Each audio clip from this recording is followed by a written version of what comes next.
नहमदुहु व नुसल्ली अला रसूलिहिल करीम अम्मा बाद फ़ाउज़ु बिल्लाहि मिनश शैतानिर रजीम बिस्मिल्लाहिर रहमानिर रहीम रब्बि इश्रह ली सदरी व यस्सिर ली अमरी वहलुल उक़दतम मिन लिसानी यफ़क़हू क़ौली। अस्सलामु अलैकुम रहमतुल्लाहि व बरकातुहू। डियर स्टूडेंट्स, क्या हाल है आपका? उम्मीद है आप सब खैरियत से होंगे इंशाअल्लाह। अल्लाह पाक सबको अपने हिफ्ज़ व अमान में रखे, आमीन। आज का हमारा सबक सूरह आल इमरान की आयत नंबर 41 है। हज़रत ज़करिया अलैहिस्सलाम का किस्सा चल रहा है। पिछले सबक में हमने आयत नंबर 40 में देखा था कि हज़रत ज़करिया अलैहिस्सलाम बड़े हैरान थे कि मेरे यहाँ बेटा कैसे हो सकता है, जबकि मैं इतना बूढ़ा हो गया हूँ और मेरी बीवी भी बांझ है। तो बड़े हैरान थे, लेकिन अल्लाह ताला ने फरमा दिया था कि आपको हम एक बेटा देंगे जिसका नाम याहया होगा। यकीन तो था, लेकिन इंसानी नफ्सियात के तहत थोड़े हैरान थे। तो आज की आयत में देखते हैं कि अल्लाह ताला ने उनसे क्या फरमाया। औज़ु बिल्लाहि मिनश शैतानिर रजीम बिस्मिल्लाहिर रहमानिर रहीम। सूरह आल इमरान आयत नंबर 41। अल्लाह ताला फरमाते हैं, काला रब्बी जाल ली आयात।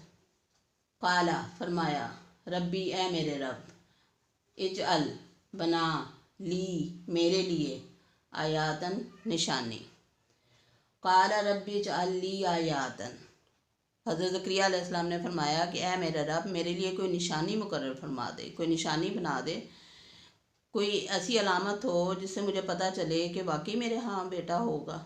क्योंकि उन्हें इंसानी नफ्सियात और इंसानी कमज़ोरी के तहत उन्हें ये यकीन नहीं आ रहा था कि उनके यहाँ इस बुढ़ापे में, जबकि उनकी बीवी बांझ है, उनके यहाँ बेटा होगा। तो उन्होंने अल्लाह ताला से दरख्वास्त की कि या अल्लाह, तो कोई ऐसी निशानी मेरे लिए बना दे जिससे मुझे पता चले कि वाकई मेरे यहाँ बेटा होगा।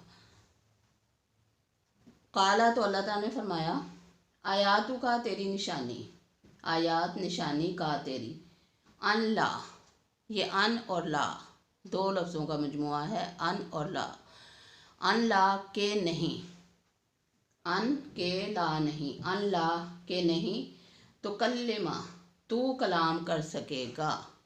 तो कल्लिमा फिल मुज़ारे है, तू नहीं कलाम कर सकेगा, अन्नासा लोगों से, तू कलाम नहीं कर सकेगा लोगों से, यानी वो बोलने से आजिज़ हो जाएंगे 3 दिन तक के लिए।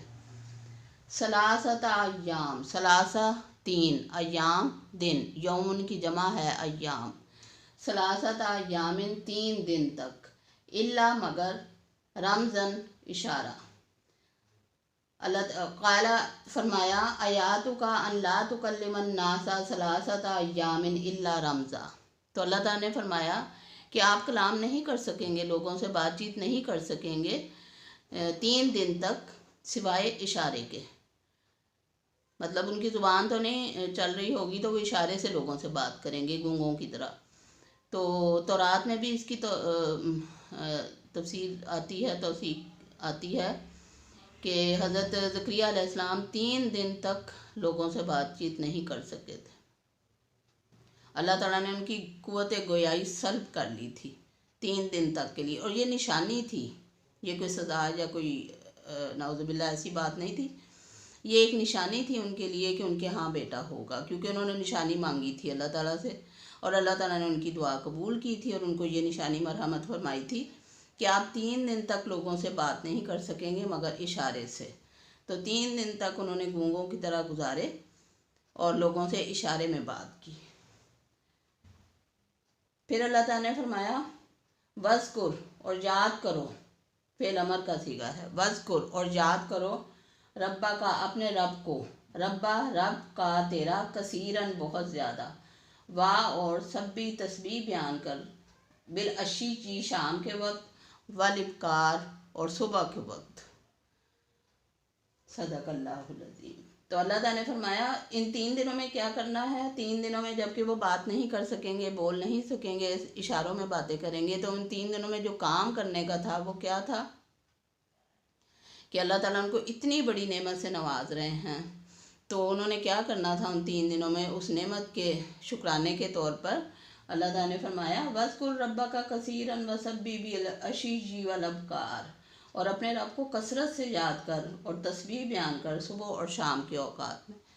यानी अल्लाह ताला जब हमें नेमतें देता है तो इसका मतलब ये नहीं है कि हम अकड़ते फिरें और इतराते फिरें और लोगों से शोर करते फिरें, लोगों को बताते फिरें, जताते फिरें। इसका मतलब ये होता है कि इंसान आजिज़ी से सुबह और शाम अल्लाह ताला को खामोशी से याद करे,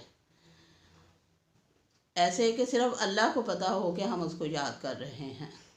सुबह और शाम अल्लाह की तस्बीह बयान करें। इस आयत से हमें यही सबक मिलता है कि अल्लाह ताला जब भी हमें कोई नेमत देता है, किसी नेमत से नवाजता है, तो हमारा क्या काम है कि उस पर इतराना नहीं और लोगों को हकीर नहीं समझना, बल्कि हमें खामोश रहना है, आजिज़ी इख्तियार करनी है और इसके अलावा अल्लाह ताला को कसरत से याद करना, सुबह भी और शाम भी। तो अल्लाह ताला हमें और आपको तौफीक दे कि हम इस आयत के मकसद को समझ सकें और उसको हम अपने ज़िंदगी में लागू कर सकें। वमा अलैना इल्लल बलाग। सुब्हानकल्लाहुम्मा व बिहम्दिका अशहदु अन ला इलाहा इल्ला अंता वस्तगफिरुका व अतूबु इलैक। अल्लाह हाफ़िज़।